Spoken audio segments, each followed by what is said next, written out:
الحمد لله رب العالمين، والصلاة والسلام على أشرف الأنبياء والمرسلين سيدنا محمد وعلى آله وصحبه أجمعين. أما بعد، فيقول الله سبحانه وتعالى في كتابه العزيز وهو أصدق القائلين: لقد من الله على المؤمنين إذ بعث فيهم رسولا من أنفسهم يتلو عليهم آياته ويزكيهم ويعلمهم الكتاب والحكمة وإن كانوا من قبل لفي ضلال مبين. صدق الله العظيم. أحبابي الكرام، dhab ahaantii hadal iigama furna meeshan oo kale. mashaaikhdeenii ayaa joogta, wixii wacdi ahaana waa la soo jeediyey oo way hormareen wacdiyaashii intoodii badnayd. in culamada agteeda iyo mashaa'ikhda agteeda aynu ka hadalnaana waxay noqonaysaa isaa'atul adab, yacni sidii la yaqaanay iyo adabtii iyo ixtiraamkii iyo dariiqiina laku yaqaanay way yar garab marsan tahay. laakiin idanka iyo amarka mashaa'ikhda ayaan ku odhan doonaa in sha allah kelimadaydaanoo soo gaabinaya, weliba tix raacaya mawduucii mashaa'ikhdu ay yidhaahdeen. waxaa laga yidhaahdo, maadaama ay fooda nagu soo hayso bishii rabiicu lawal ee rabbi subxaanahu wa tacaala nicmooyinka uu noo galay nicmadii ugu weynayd uuna siiyey, ayay mashaa'ikhdu nagu amreen inaynu kelimaadkan iraahno tacdiimka iyo weynaynta nabiga calayhi salaatu wasalaam, oo yacni kelimaad iftitaaxu ah si aynu ugu sii diyaar garowno soo dhoweynta bishaa barakaysan, iyo inaynu gudanno ma gudan karne intii aynu ka gaarno oo aynu muujin karno yacni farxadda iyo ixtiraamka nabigeenna calayhi salaatu wasalaam iyo mahadcelinta ilaah aynu uga xamdinayna nicmada ayada. intaanan mawduuca u gudbin, waxaan ogsoonnahay walaalayaal, markii la gaaro bisha rabiicu lawal dadku laba qaybood ayay noqdaan. qayb waxaa u soo hoyata murugo iyo tiiraanyo iyo dhibaato fara badan ayaa u soo hoyata markii bishaa la gaaro. markaasay murugaysan yihiin oo ayagoo dhan kurbo iyo murugo iyo caro ayaa ka muuqata. markaasay waxay faafiyaan oo ay carada mariyaan hadalla aanan carabka ku bayaanin karin oo ka dhana diinta islaamka iyo sharafta nabigeenna calayhi salaatu wasalaam. warar aan la sheegi karin ayay carada baahiyaan. waa bishii mushrikiinta oo nabiga la caabudi jiray ayay yidhaahdaan. waxay aflagaado u geystaan waalidkii dhalay nabigeenna calayhi salaatu wasalaam. erayo badan oo aflagaadooyin ah oo ilaah aynu ka magan galnay subxaanahu wa tacaala, erayadaas iyo wax lamid ah iyo qalbi xumo ayay carada mariyaan. oo waa u jeedaa bishaas yacni carada iyo murugada iyo dhibaatada ayaga dhan saaran. qayb waa kuwaas. qaybta labaad waa dadka muxibiinta ah ee jecel nabiga calayhi salaatu wasalaam, kuwaasoo laba jibaara oo sii laban laaba maxabadii iyo kalgacalkii ay u qabeen nabiga calayhi salaatu wasalaam, ayagoo ka shugriya nicmada weyne ilaah noogu deeqay subxaanahu wa tacaala, ee badiya ammaanta iyo sheegsheega nabiga calayhi salaatu wasalaam. maxaa yeelay man axaba shay-an akhara min dikrihi ayaa la yidhaahdaa. qofkii shay jeclaadaahi wuxuu badiyaa sheegsheegiisa. bisha ayadaa qoladaasna farxad iyo nashaado iyo dabaaldeg iyo maxabo dheeraada ayaa u soo hoyata. markaasay waxay ku sawdeeyaan: ayaa mawlida almukhtaari jaddata shawqana ilaa khayri mabcuuthin jaliilin xawa lfadla. sidaas iyo ereyo lamida ayay yidhaahdaan, oo yacni ay isku xusuusinayaan bishaasi in ay cusboonaysiinayso maxabadii ay u qabeen nabiga calayhi salaatu wasalaam. marka إن يعني هدي أين النهاي دتكي محبين تاها نبي جعلا عليه الصلاة والسلام إن أين سيد ديار قرونه أو أين أغانو إن أي فود نغصو هايسو بشي أين موجين جرني فرحدنا أو أين زياد سنجرني محبدا أو إله أين أغا حمدين جرني نعمدا أيضا أن كفرح جرني رحمة دي رب سبحانه وتعالى إفكو نوكيني هدنا أون أمرين أن كفرحنا رب سبحانه وتعالى رب سبحانه وتعالى آيات القرآن كأون وقشيغي هدي أين النهيدة المؤمنين إله إنو أبال نوغل يؤون من نضيستي إنو إله نقم من نضيستي نعموين لقد من الله على المؤمنين إذ بعث فيهم رسولا من أنفسهم إله با مؤمنين تقل ضيستي أبال وين ينعموين بو إله قل إدتك مؤمنين تا markii uu ayaga dhexdooda ka soo saaray rasuul ayaga kamida oo xagga yacni bini aadamnimada kala mid ah oo aan malag ahayn jinnina aan ahayn maxaa yeelay malag haddii loo soo diri lahaa ummadda daaqada bashariyada iyo awoodda bini aadankuba awood uma leh malag ilaah suuradii uu ku abuuray leh inay arkaan iska badaa inay wax ka qaataan inay la noolaadaan oo yacni ay la kulmaan malag suuradii ilaahu ku abuuray le daaqada bini aadamkuba maba gaadhaba jinnina ilaah kama dhigin maxaa yeelay laba nooc ayaan kala nahayba marka rasuul ayaga kamid ah oo ayaga jinsigooda ah oo bini aadamahu ilaah dhexdooda ka soo saaray ay luqadiisa yaqaanaan runtiisii iyo ammaanadiisii ay garanayaan rasuulkaasoo ku dul aqrinaya ilaah aayadihiisii subxaanahu wa tacaala wayuzakiihim wayucallimuhum alkitaaba waalxikma haddana dahiraya oo gaalnimadii iyo akhlaaqdii xuxumayd oo dhan ka dahiraya kitaabkii iyo xikmadiina baraya kitaabkii ilaah soo dejiyay ee qur'aankana baraya xikmadii maa fiihi min alaxkaam qur'aanka axkaamtii ku jirtayna ku fasiraya sunnadiisii oo dadkii sidaa ku baraya wain kaanuu min qablu lafii dalaalin mubiin dadkuna waxay ku sugnaayeen ka hor intaan nebigaa loo soo dirin baadinimo cad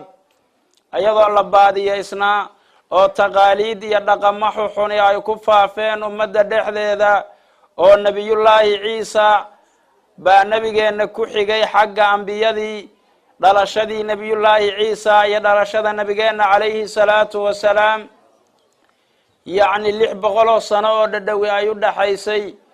dadkii oo fatro sidaasa soo maray oo jahligii uu ku faafay iyo aqoon la-aantii oo dhaqamo xuxuni ay ka jiraan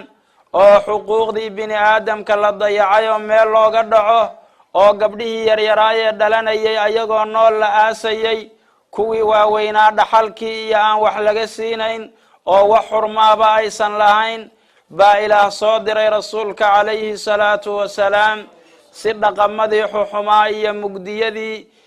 meesha ka jiray uu dadka uga saaro oo uu iftiinka u saaro ilaahna wuxuu ku magacaabay nuur weyn inuu ahaa nabigu calayhi salaatu wasalaam wasadaqa allahu id yaquul qad jaakum min allahi nuurun wa kitaabun mubiin wuxuu yidhi rabbi subxaanahu wa tacaala hoydadoo waxaa idin yimid oo xagga rabbi idinkaga yimid nuur weyn iyo kitaab xaqa iyo baadilka kala caddaynaya nuurkaasi waa nabiga calayhi salaatu wasalaam sida mufasiriintu ay marayaan maxaa yeelay wa kitaabun mubiin ayaa lagu cadfay oo laga daba mariyey cadafkuna wuxuu faa'iideynayaa muqaayaro oo macduufka iyo macduufu calayhigu ay kala bedelan yihiin nuur buu ku tilmaamay rabbi subxaanahu wa tacaala nabiga calayhi salaatu wasalaam qur'aankana ilaah wuxuu ku tilmaamay nuur nabiga loo soo dejiyey calayhi salaatu wasalaam oo kitaabkaas loogu soo dejiyey كتاب أنزلناه إليك لتخرج الناس من الظلمات إلى النور بإذن ربهم إلى صراط العزيز الحميد وكتاب أي نكوسو دجني حبيبك محمد هو لتخرج الناس من الظلمات إلى النور سدتك أدوغسادد مقديالك إيا جهلك أي كجران نورك إيا إفتينك إيا هنونكين أدوغسادد إيا وددي إله سبحانه وتعالى ورابدك كاها حبيبك سداسها بو إله نور دوري سبحانه وتعالى نبي إله دورتي ومخلوقي سأردن وكدورتي oo ilaahay makhluuqiisa oo dhankii ugu khayrka badnaaha buu ilaah noo soo diray subxaanahu wa tacaala haddii la yidhaahdaha laga hadlo fadaaisha iyo tacdiimka ilaahu weyneeyey nabiga calayhi salaatu wasalaam qadarkiisa iyo sharafkiisa wax la soo koobi karo amase laga hadli karaba maba ahan ilaahii abuuray oo asagu soo diray oo inoo dooray ayaa ammaan u soo jeediyey nabiga calayhi salaatu wasalaam in badan oo qur'aanka ka mid ah baa ilaah ku ammaanay rasuulka salawaatu rabbi wasalaamuhu calayh ilaah wuxuu ku tilmaamay inuu sare u qaaday dikriga iyo xuska nabiga calayhi salaatu wasalaam warafacnaa laka dikrak miyaanan kuu kor yeelin sharafkaaga miyaanan sare u qaadin sharaftaada buu rabbi odhanayaa waanba u qaadnay ilaah baa sare mariyey nabiga xuskiisa calayhi salaatu wasalaam taasoo lagu fasiray mar walba ee ilaah la xusana ilaah wuxuu laazim ka dhigay in nabigana la xuso calayhi salaatu wasalaam kii salaad tukanaya iyo kii tawxiid ku dhawaaqayo diinta islaamka soo gelaya iyo qofkii salaad adinaya iyo midkii khudbo aqrinayaba ilaa uu nabiga calayhi salaatu wasalaam magaciisa uu la xiriiriyo magaca rabbi subxaanahu wa tacaala wax ka asaxayaba lama arko ilaah baa dikrigiisa kor u qaaday nabiga calayhi salaatu wasalaam wuxuu ilaah ku karaameeyey rasuulka salawaatu rabbi wasalaamuhu calayh asagoo ilaah muujinaya fadliga iyo darajada nabigu uu leeyahay ambiyadii ka horeysay oo dhanba ilaah inuu ballan la galay oo uu ballan ku qabtay haddii ay soo gaaraan nabi moxamed calayhi salaatu wasalaam in ay rumeeyaan oo ay u gargaaraan oo u hiiliyaan oo ay garab istaagaan ballantaa iyada ayay qaadeen ambiyadii ilaahayna waid akhada allaahu min annabiyiina waid akhada allaahu miithaaqa annabiyiina lamaa aataytukum min kitaabin waxikmatin uma jaakum rasuulu musadiqun limaa macakum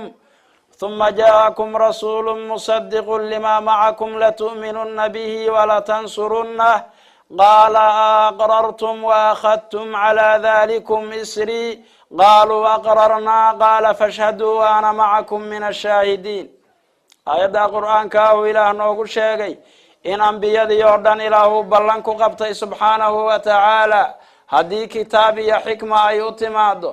رسول إيماد الرمين إياه kutubtii ayagu ay haysteen oo loo soo dejiyey inay rasuulkaas rumaynayaan oo ay u gargaarayaan ballantaa ayadaahu ilaah ku qabtay ambiyadii oo dhan markaasay ambiyaduna ummadahoodii ayay usii sheegayeen oo ay ugu sii bishaaraynayeen in nabigaasi uu soo baxayo sidaas ayay ummadihii kalena ay ugu sii bishaaraynayeen ambiyadu waxay la mid ahaayeen ambiyadu yacni wakiilo kasii horeeya nabiga calayhi salaatu wasalaam oo usii bishaaraynaya oo ummadaha usii sheegaya in bishaaradaasi ay soo socoto oo uu nabigaasi iman doono ilaahna uu ballantaada ku qabtay subxaanahu wa tacaala waxaa ka mid a waxyaabaha ilaah uu ku karaameeyey oo uu ku weyneeyey nabigeena calayhi salaatu wasalaam ilaah marka uu la hadlayay ambiyadii nabigeena ka horeysay nabi walba magaciisuu ilaah ugu yeerayay subxaanahu wa tacaala yaa aadam uskun anta wa zawjuka aljanna nabiyullaahi aadam markuu ilaah la hadlay nabiyullaahi muusa ilaah markuu la hadlayay yaa muusa inii astafaytuka cala annaasi birisaalaatii wa bikalaamii nabiyullaahi ibraahim markuu ilaah la hadlayay sidoo kale ambiyada oo dhan marka ilaah uu u yeerayay nabi walba magaciisa ilaah ugu yeeray subxaanahu wa tacaala laakiin nabigeena calayhi salaatu wasalaam yaa ayuha nabiyu iyo yaa ayuha rasuul ayaa ilaah ugu yeeray subxaanahu wa tacaala yaa muxamed ilaah qur'aanka marnaba kuma oran يا أيها النبي حسبك الله ومن اتبعك من المؤمنين يا أيها الرسول بلغ ما أنزل إليك يا أيها النبي جاهد الكفار والمنافقين سداسيو أسلوب يداسو رب سبحانه وتعالى وأولها اللي يمر والباء لخضاب يا نبي عليه الصلاة والسلام حبيبك إلى سداسو وينيي با إلى نودورين ونبيني كدغي سبحانه وتعالى تاسو النعمة قاره أن لك الدوني إنه إله حمدنا سبحانه وتعالى سواك الإلهنا أننا وحونا أمرين إنه وينينه حبيبك إله دورتي وينيي أننا إنه وينينا إلهنا أمري سبحانه وتعالى قال تعالى إنا أرسلناك شاهدا ومبشرا ونذيرا لتؤمنوا بالله ورسوله وتعزروه وتوقروه وتسبحوه بكرة وأصيلا وإنك صادرنا النبي محمد أدقوا أمدكم مرغات فريا ومد شاهدة وبشارين يا إذا لا يعدي كل ما يسجن وبشارين يا نذير دقيا وعدي كبين سنة عذاب قدقيا وحينكو صادرني ليؤمنوا بالله ورسوله لتؤمنوا بالله ورسوله لبدا قرابة ويجران أو تضبدا قراءة كمديهين وحاندن كوكو صادرنا النبي قاس إن أد إلهي يا رسول رميسان وتعزروه وتوقروه نبي قاد وينيسان أو آد قدريسان أيان إذن كوكو صادرنا إن بدنا مفسرين تكمده لبدا الضمير وتعزروه وتوقروه نبي أيي علينا عليه الصلاة والسلام وتسبحوه بكرة وأصيلا تاسنا إله بيو علينا إن إله الله تصبيح صدا حمان طورا لغن الزواحل والبابا مركا حكمتي نبي الله صدري بابا وحاكم ذها إنه وإنه أو عين إكرامنا وعين توقيرنا النبي عليه الصلاة والسلام وإلى نبو أمري إن يعني أن هذا الكلام هرمر النبي عليه الصلاة والسلام يا أيها الذين آمنوا لا تقدموا بين يدي الله ورسوله واتقوا الله إن الله سميع عليم كوا إلهي رسول رمييو إلهي رسول هكهرمر الننا قآن هقار الننا وذنكو حكم الشيق الننا كهر انتان إلهي رسول شيقين آيات داسي وحي كسودك تيب إليهن بعض المفسرين قار كميدا الصحابة النبي عليه الصلاة والسلام أيا وحي كدودين وفد النبي قويمد عليه الصلاة والسلام عدي مدحض الله قدق لها يعني أقرع بن حابس إيا ننكله لبداس مدح الله قدق أو وفد قان الله قدق مدح إيا اللبنين وكلها الله قدق أيا الله اسكو يرقبطي مركاسا إلها يدان قرآنك وكو أدبيي oo inaysan kala hormarin hadalka nabiga calayhi salaatu wasalaam aayadda kale isla aayadda ku xigta markuu ilaahna barayay aadaabta wanaagsan ee nala ka doonayo inaynu kula dhaqanno nabigeena calayhi salaatu wasalaam wuxuu yiri rabbi subxaanahu wa tacaala yaa ayuha aladiina aamanuu laa tarfacuu aswaatakum fawqa sawti الnabiyi ولا تجهروا له بالقول كجهر بعضكم لبعض أن تحبط أعمالكم وأنتم لا تشعرون كوا إلهي يا رسول رميو عدكينا كرها وقادننا وهكسر مرننا عدكينا عدك النبي عليه الصلاة والسلام هذا الكنها وقد ديريننا هذا الكأو هذا الدير وقيرننا وهكلا النبي عليه الصلاة والسلام سيدا دينكو هذه سقويرتان oo hadalka dheer aad isku tiraadaan oo hebelow aad isku tiraadaan oo kale sidaas nabiga ha ugu yeerinina calayhi salaatu wasalaam waxaadna sidaa u yeelaysaan cabsi aynu ka cabsanaysaan cabsi aad ka cabsanaysaan in camaladiinni ay buraan an taxbada acmaalukum wa antum laa tashcuruun adinkoo weliba aan dareensanayn oo aan sidaas ogayn si aan camalkiinnii u burin cod dheer nabiga ha ugu yeerinina calayhi salaatu wasalaam codkiinana ha ka sara marinina codka nabiga calayhi salaatu wasalaam wafdi reer bani tamiim ka socday baa nabiga u yimid baa la yidhi calayhi salaatu wasalaam markaasay dhawaaqeen oo waxay yidhaahdeen yaa muxamed ukhruj ilayna nebi moxamedow noo soo bax ayay yidhaahdeenoo yacni guryihii nebiga intay sidaa ugu ag wareegeen bay codkaa dheer ku qayliyeen markaasaa ilaah aayaddan qur'aankaa soo dejiyey in aysan codkooda kor u qaadin nebigana aysan ugu dhawaaqin sida annagu aynu isugu dhawaaqno oo kale walow annahum sabaruu xataa takhruja ilayhim lakaana khayran lahum aayadda dambe waa kan rabbi sidaa ku odhanaya haddii ay sabri lahaayeen oo ay dul qaadan lahaayeen ilaa aada uga soo baxdid sidaas ayaa u khayr ahaan lahayd buu yihi rabbi subxaanahu wa tacaala markii ay aayaddaasi soo degtay ayaa saxaabi la odhan jiray thaabit bin qays xoogaa buu yar dhaga cuslaa baa la yidhi ragga codka dheerna wuu ka mid ahaayo hadalka dheer thaabit bin qays markii aayaddaa ilaah uu soo dejiyo uu yidhi codkiina ha dheeraynina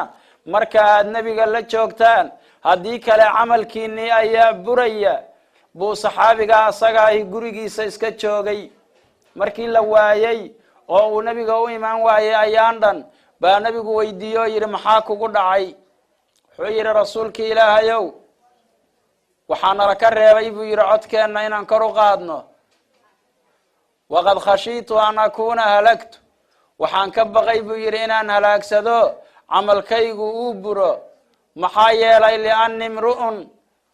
jahiiru sawt waxaan ahay buu yidhi ruux cod dheer oo aad iyo aad u cod weyn baan ahay waxaana nala amray inaynu codkeenna hoos u dhigno haddii kale camalkeenna uu buraya marka waxaan ka baqay inaan khasaaro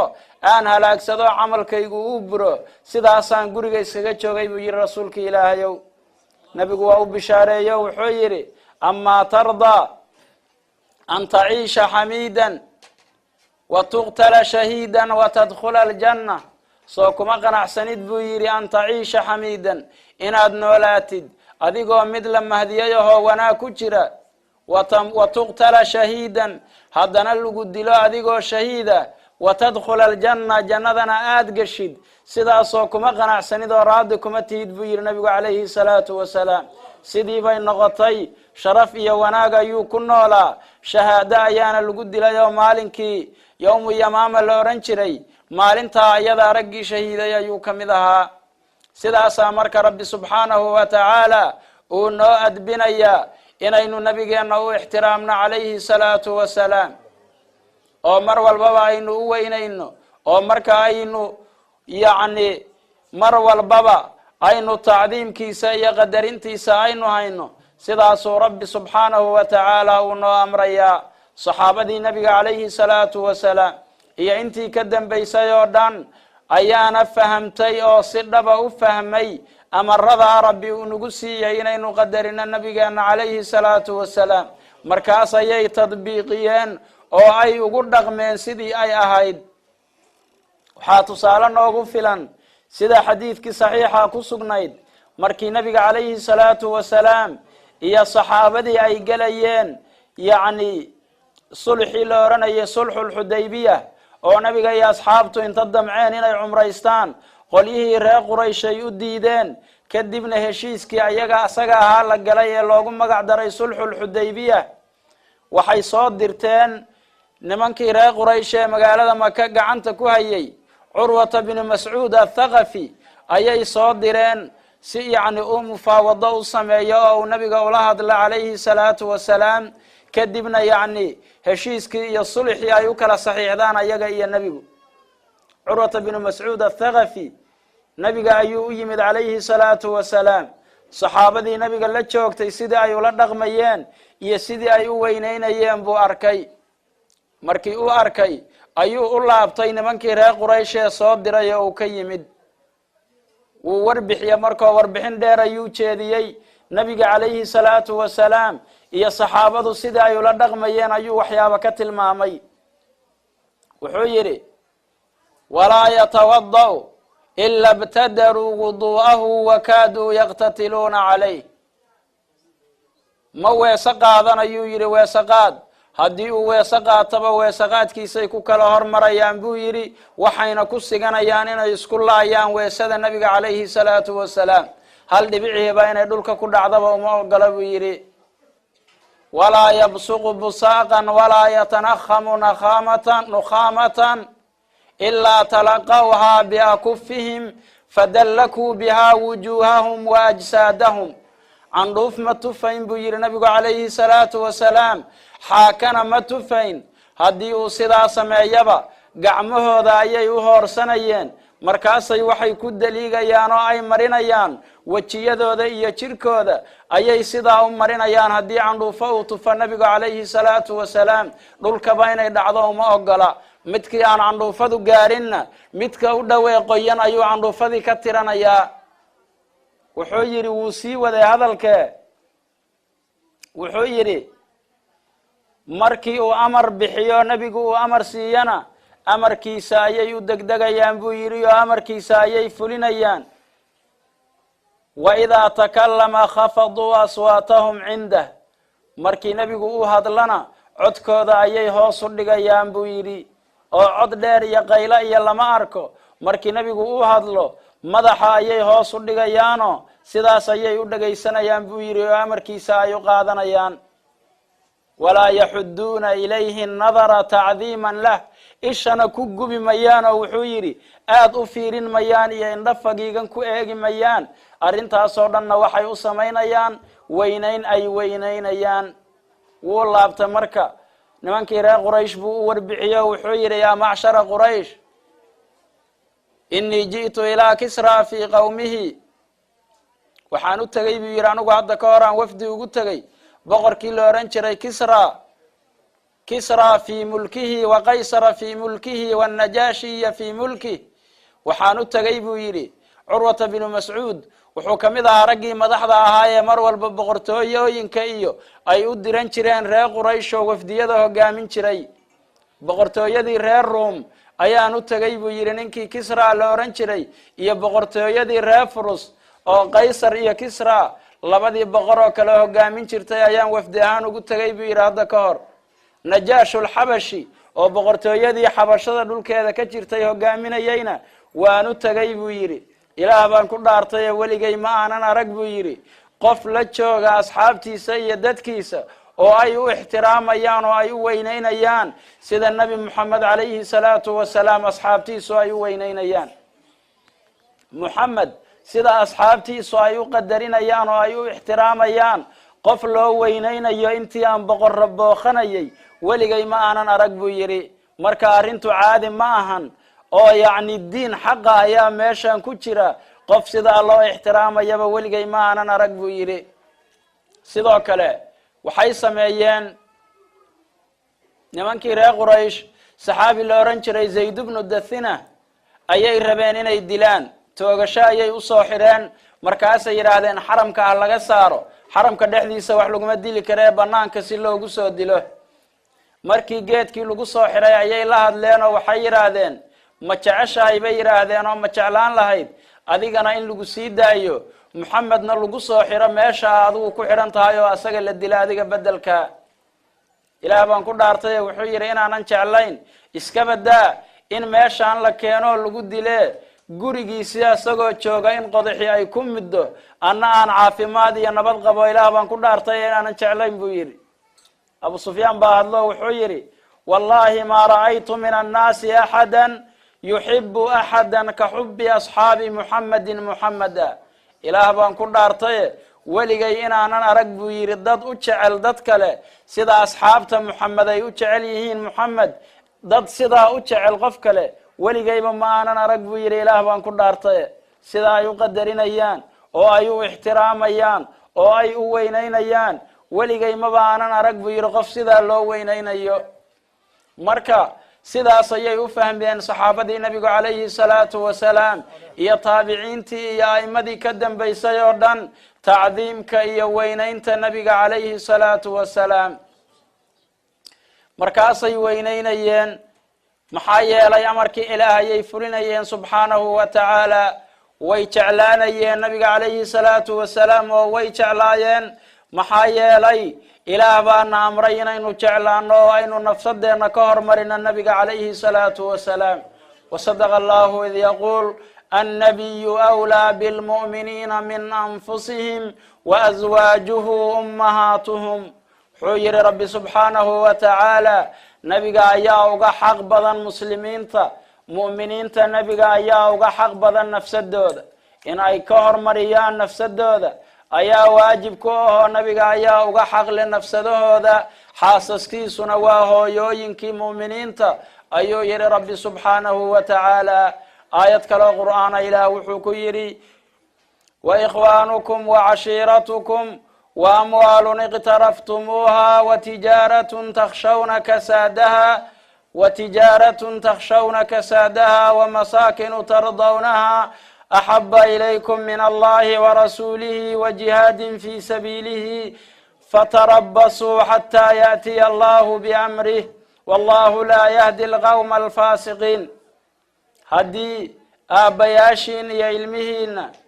ولا لئين يا قرابدين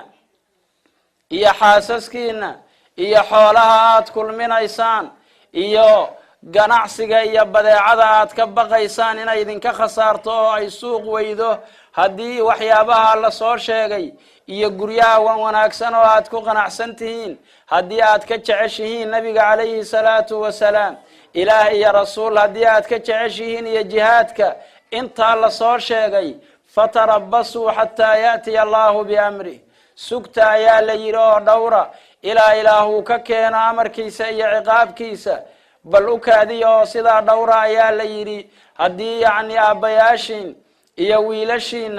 يا ولاليين يا قرابدين يا حوليين يا قريين يا انت أتعشين أردن هدي أدربتان إن أتكهر مرسان وأتكتشعلاتان إلهي يا رسولي الدينك يا جهادك سوغا وحيد كل عوادارك الدونتان إلى أنا مهنونين يددك فاسقين تا وإله ضاعدي سكبحي محايا ليكو سيدا سماياه وادد فسقاه فسق سمايي سداسو مرك ربي سبحانه وتعالى ونو أمر يا إنو أجعلنا نبينا عليه الصلاة والسلام نبينا وحونا أمر يا ونو شيغيا إيمان كأنو بينو كحرين يهي وحوال باول لجعل يهي إنو كهر مرينو إنو كجعلنا النبي عليه الصلاة والسلام حديث كان صبن مالك ورينيي مسلم يا بخارينا سار يا نبي وحوير عليه الصلاة والسلام لا يؤمن أحدكم حتى أكون أحب إليه من والده وولده والناس أجمعين قف ذنك كمذه إيمان يلان ميو أو إيمان كي سمد ما يستر ميو إلى ويقى شعلاده المجيسي والد كي دلي يددك أو دنبا إلى ويقى شعلاده إيمان ما يلان يوير نبي عليه الصلاة والسلام إيمان كان أياب كحرا وحول بابين إنه كتعلان النبينا صلوات ربي وسلامه عليه مركا أحباب الكرام ما دام إله أبالك سوين نوغلي أو حبيبك إله دورتي ونوصو دري أو نامرين إنه وين إنه أو نامرين إنه تعلانه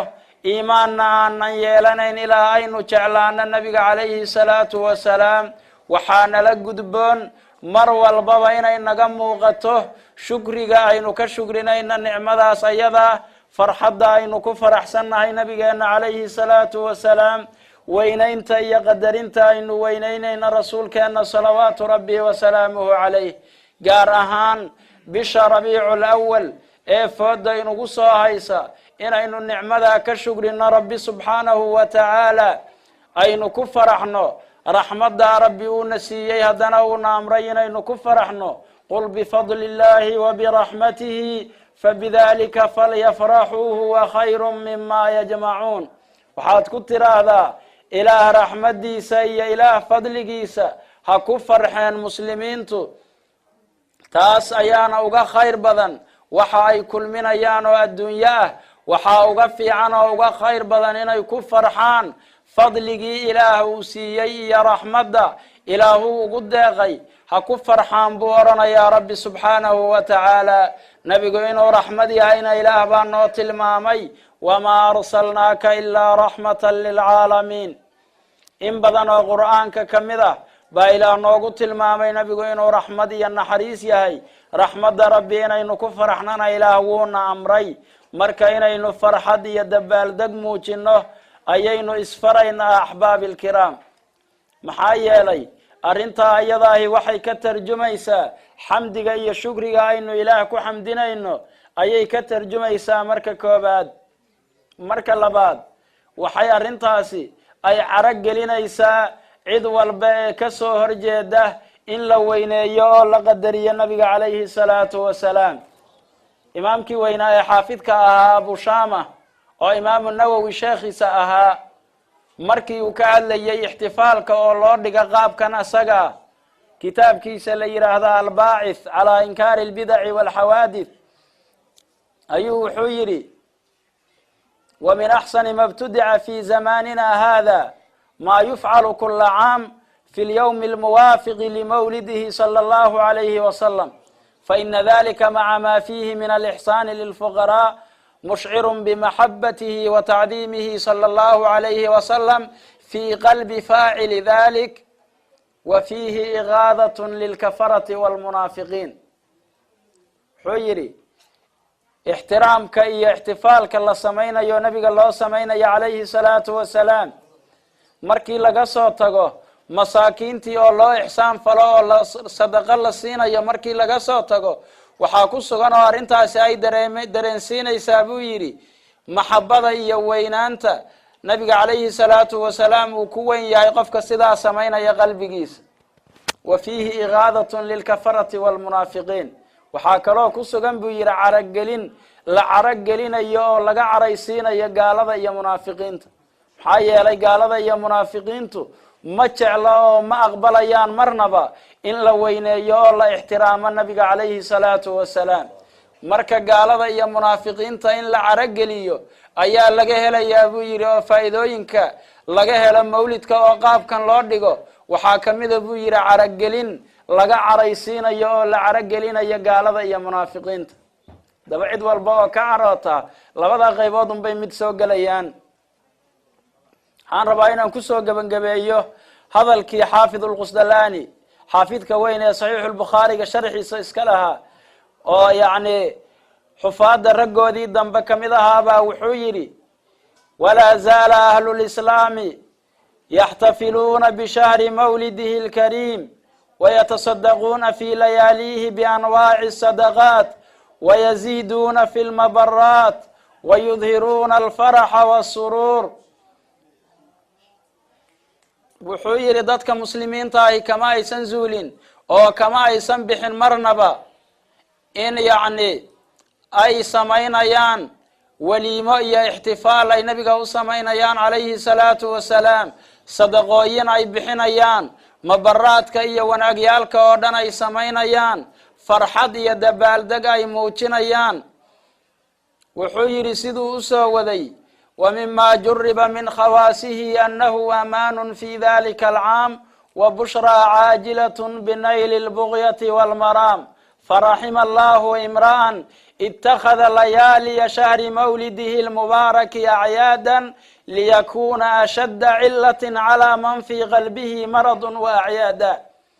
وحيري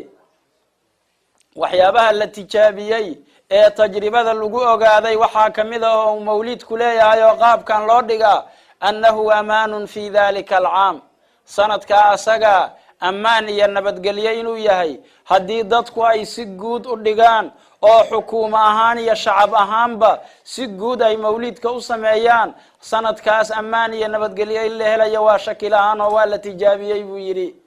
wa bushraa caajilatun binayli lbugyati walmaraam iyo bishaaro degdega oo qof waliba uu ku bishaaraysanayo inuu dantiisii iyo ujeedadiisii uu gaaro. wuu duceeyey marka xaafidkuyo wuxuu yidhi ilaah ha u naxariisto bisha mawlid hamaynadeeda dadka ka dhigta ciido oo kale oo farxadda iyo dabaaldega iyo raynraynta muujiya liyakuuna ashadda cilatin calaa man fii qalbihi maradun wa acyaada si yacni arrintaasi cudur midka ugu daran iyo cudurka laga caagay oo la daweyn waayay ay ugu noqoto dadka qalbiga ka jiran buu yidhi calaa man fii qalbihi maradun wa acyaada